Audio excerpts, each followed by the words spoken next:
Hello, welcome to the Superhero Show. I'm Daniel, this is Chris, and hopefully it'll make some sense. Now, we're going to be talking about loads of big stuff that happened this week, because it all seemed to happen this week, all kicked off. But first, Chris, you actually met a superhero. Not really. Okay. And I thought we weren't going to bring this up. Well, you put it on the running order. That's a lie. Yeah, I might have taken a wee next to Blade. I was at the X-Men premiere this week, more on that later. Humble and brag, yeah, I went for a wee before the film started, and there was having a wee next to me, another bloke fumbling to get his camera, and I thought, why are you trying to photograph me in the toilet? Perv. And as he was the other guy, one of the guys left, and the guy with the camera went, "Oh no, my phone died when Wesley Snipes was in the toilet," which I thought was a weird thing to say anyway. And I said to the bloke, "Yeah, mate, that wasn't Wesley Snipes." And it was only the next day when I saw the picture from the premiere, I realised it really was Wesley Snipes. So it's not the best time to ask Blade for a picture though, while he's having a little. No. And he's only just gotten out of prison as well, yeah. So who knows what kind of habits he's picked up in there. Don't approach him while he's having a wee. Don't drop it on the phone. But anyway, that's beside the point. Should we get on with the real stuff? Can we please? Big news, Europe. Oh, you touched me. Big free news, song. Massive news. Actually, and this happened on the same night. Lauren Schuler-Donner? The latter. The producer of the X-Men movies, on the red carpet let slip that Channing Tatum has been cast as Gambit. They're looking to make a standalone movie with the character. Although actually since then there was an update saying that they might introduce him in X-Men Apocalypse. Okay.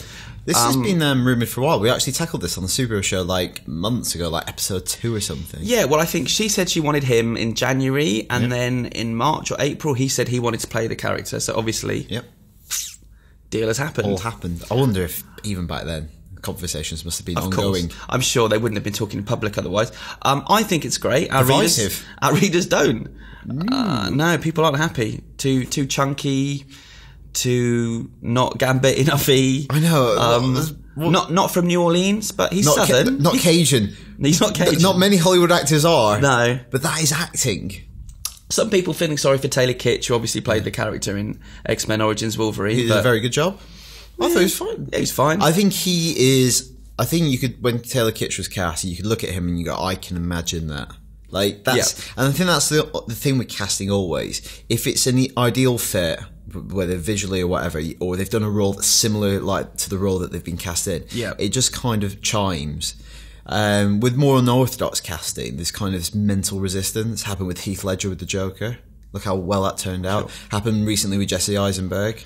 And it's happening with Tatum, but... Well, and Affleck, obviously. Yeah. If the last 2 years have taught me anything, though, it's not to write off or doubt Channing Tatum. Because I did not like the fella 3 years ago, and now I think he's brilliant. Can't wait to see 22 Jump Street. 21 Jump Street, Magic Mike, both great. Yeah, Foxcatchery's supposed to be great coming out later this year, so... We'll just wait and see. And you're always saying that. Never underestimate Channing Tatum. He says it around the office about at least 5 times a day. Yeah, I say it. And the mirror in the mornings. Has it tattooed in Latin on the base of his spine. Oh. Oh. All right, let's move on. Yes, awkward, revealing. But there was other huge news this week. We weren't expecting this at all. No, it was... Well, I think probably we thought something might be coming pretty soon. Well, we thought the Batmobile was going to be revealed. Snyder teased that on his Twitter. Yep. He showed a picture of the Batmobile from behind with a cloth over it, and he said tomorrow it's going to be revealed. And it's Batman who revealed it. It's Batman, it's Batfleck. Stuck right next to it. We've seen Batfleck with his big chin. And I proved you wrong, didn't it? It did. It proved all of us wrong. He's going to be a brilliant Batman. He's obviously the best Batman there's ever been. Based on a black and white shot of him looking moody. Yeah. That's it. Job done. Yeah, and people asking why he looks so sad. His parents have been killed. That hasn't changed, yeah. It has. There's been some funny memes online, though. I don't know if you've seen any of them. There's some very good Most amusing. But yeah, I think people were reading quite a lot into it. Because the movie's not going to be filmed in black and white. I'm sure he hasn't gone Dogma 95. He's making it all on his Leica camera. But gut reaction, we've talked about this a lot on site. Greg's talked about it with Jim. Gut reaction, what do you think of the suit? Just based on the visual. I thought it looked fine. I thought we were talking about the fact that maybe the texture of it is similar to Superman's Man of Steel them suit. Alongside each other. Yeah. And as you said, that doesn't actually make any sense in that universe, does it? Not really. It's like, because that's his Kryptonian natural dress. But I guess you need them...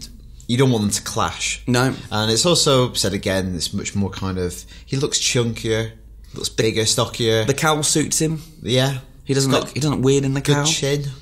He's bulked out a lot. But let's talk about something that's kind of got lost in the mix with the Batsuit reveal. Is the Batmobile itself. That's reason to be excited enough. we could have done with just that. Batman's kind of overshadowed it a bit. Now, you don't get to see all of it, although we got this leaked picture that purportedly is the Batmobile, like a model of it, leaked by the FX company that worked on it. I'm not sure the validity of that yet, but it looks similar. So what do you think of the Batmobile?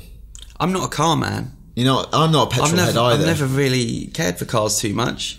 Well, it's obviously getting away from the Tumbler, so yeah, cool. But I need to see more. I need to find out more about it. The only thing really. I think is worth saying about it is it reminds me more of the kind of faster, sleeker, sportier Batmobiles that I grew up with on TV and in the earlier films.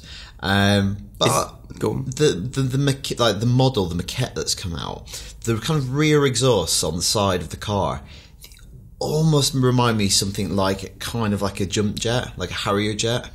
And this is just wild speculation, but imagine if it flies, or maybe it's a boat, maybe it's a more versatile Batmobile, amphibious. Maybe like a duck tour. But maybe because Superman flies, possibly that's leading. I don't know, speculation, but it looks like as a design it could have that kind of performance to it. Yeah. All right. Can we? It's enough of Top Gear now. Yeah. Can we get back to the superhero show? Yeah. Okay. And we both saw X-Men Days of Future Past this week. In fact, I saw it twice. Please don't hate us. And we won't talk spoilers. Rest assured, we won't. But we really, really loved it. More than I was expecting, I think. Well, in previous weeks, we've kind of said that we're both kind of cautiously optimistic, or even a little bit pessimistic. We liked a couple of the trailers. We didn't like a bunch of the Empire covers. We were worried there were too many characters. We were worried about Singer going back to a franchise he left behind. Whether it was just too much to fit into one movie, but I think we're both in agreement that it really works. Like, it is Back to the Future meets Terminator with the X-Men. Yeah. What does not sound good about that? So what we're going to do is go through a couple of reasons each why we think it's worth getting hyped about it, or you should be looking forward to it. Again, no spoilers. Definitely. Well, for me, first thing was the time travel element of it. I knew there'd be a time travel aspect to it, but it really is a time travel movie as much as it's a superhero movie. Parallel universes, really cool stuff in the future, interesting stuff in the past, timelines changing, stuff that we'll talk about more down the line when we can get spoilery. But it was really fun. I mean, it took a lot of concentrating.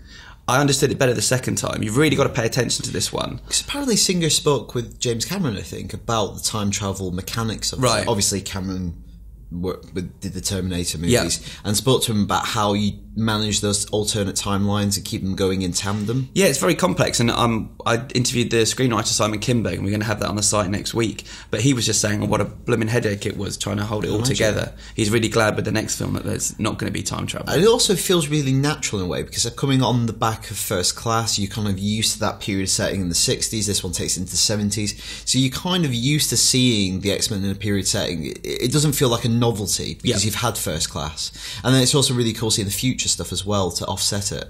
Yep, agreed. How about yourself? What was one of your reasons? Probably McAvoy and Fassbender. I just think I watched First Class again before I saw Days of Future Past, and I think they're both exceptional in that first movie. There are moments, there are interactions when he gets him to turn the big satellite dish for the first time is one of my favourite scenes in that movie. When he's holding the gun when he can't use his legs. In the second movie, I think there's more of those stuff. They really fill in their relationship, and I think it's really McAvoy's film in many ways. It's him becoming a hero, and he's just an incredible actor. I think Fassbender got a lot of plaudits for the first one, rightly so, and he's great in this movie. But I think McAvoy is standout. Yeah, he goes on the real journey. But equally, you say it's McAvoy's. It's Wolverine's movie in many respects as well, and he's a nice addition. The two of them interacting with Hugh Jackman really works as well. And I think this is, again, sort of elaborating my point is we were all worried about it's too many characters. Look at that trailer, look at all these characters. And what they do is they do it in a brilliant way, like the X-Men comics do. Some are just there for moments, for cameos, for nice little appearances, and then the focus is on actually a core bunch of characters. So it's not overwhelming at all, and it's not cluttered. I've got to hold my hands up with one thing that I liked in the film and I didn't think I was going to, and that's Quicksilver. I think he's quickly going to become people's favourite character in this movie. And we were just basing it on a blooming Empire cover and a still, which was pretty awful. And his outfit still isn't great. When he puts on that jacket towards the end of the scene, you're like, That's still like a crap jacket. Yeah, but he essentially gets 3 scenes. Each one is better than the last one, and he's just a brilliant character. Evan Peters, who plays him, absolutely nails it. He's really funny, and it's quite a serious film, but he reminds you of the joy and the fun of having a superpower. And then, yeah, it really uses 3D brilliantly. His big standout moment, and the film suffers a little bit actually. I think when he leaves. We don't want him to leave. That's the thing, and I'm sure. I think he'll return in the next one. Such as the reaction already towards his appearance. Yeah, well, I spoke to Hugh Jackman about that a while ago, and this was like 2 months ago. He was saying people that have seen it really want to talk about him. And then Kimberg as well. We're going to run that again next week. But he said, yeah, we've realised that we probably underused him in this film, and we will have to give him a big part in Apocalypse. And his powers are just fascinating, and the way that they can render his powers super speed using modern special effects, it's amazing. It kind of takes the kind of, I don't know, if DC ever get round to doing a Flash film, they kind of stolen the thunder a little bit. And I just want to see Quicksilver in the Avengers now, because I want to see more of that power in action, because it's so cool the way that they do it. Yeah, well, it made me go back and rewatch the post-credit sequence on Captain America, and wow, it looks like such a serious take on the same character. Yeah, it looks very different, which is cool. But although Aaron Johnson's costume seems a lighter take on it in some way. You know what it reminds me of? The Quicksilver scene. Yeah. And it's X-Men related, is the beginning of X2 when you first saw Nightcrawler. Yeah. Using his powers to kind of get to the president and try to assassinate him. And you were just like, I've never seen anything quite like that, and I really understand what it is to have that power and how you would use it. And it's like that with Quicksilver's power. Yeah. And I also think Blink's power to create portals. Never seen anything like that before on the big screen. It's taking me a while to get my head around that one, to be honest. Mind-blowing what she was doing. Anyway, my next point is why I think it's great, and no spoilers, don't worry, is the end of credits Easter egg sequence. I'm not going to say anything about the content, apart from saying that it's done the thing that Marvel's in-house films do, where it's set up the next movie. In the past, a lot of the other kind of Spider-Man ones or something, I just don't think they give the same sense of anticipation and excitement than this Easter egg does. Especially, it's real fan service stuff, this Easter egg, this end of credit sequence. It plays to people who know their stuff and know what could happen next. And I like that. They're not playing to everyone in the audience, they're playing to fans of the X-Men comics, fans of the X-Men franchise. And I thought that was just it's brought a big smile to my face. And I think people who aren't au fait with it have been really down on that Easter egg, saying, oh, that's a load of rubbish, but I just don't think they understand what it means and the ramifications. There's a lot we can talk about with that Easter really egg talking around it now. And with the last couple of scenes in the movie, but we will save that for a future show. But yeah, lots to be said. Yeah, actually, I'd quite like to ask your opinion on how we should tackle a spoiler cast, or if you want us to go into spoilers.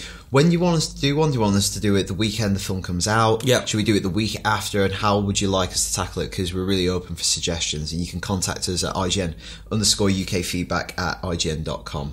Yep, and this time next week, you will have been able to see X-Men, so let us know what you think about it and give us some of your thoughts on those last few scenes. We'd love to hear from you, as always. And now, that's it.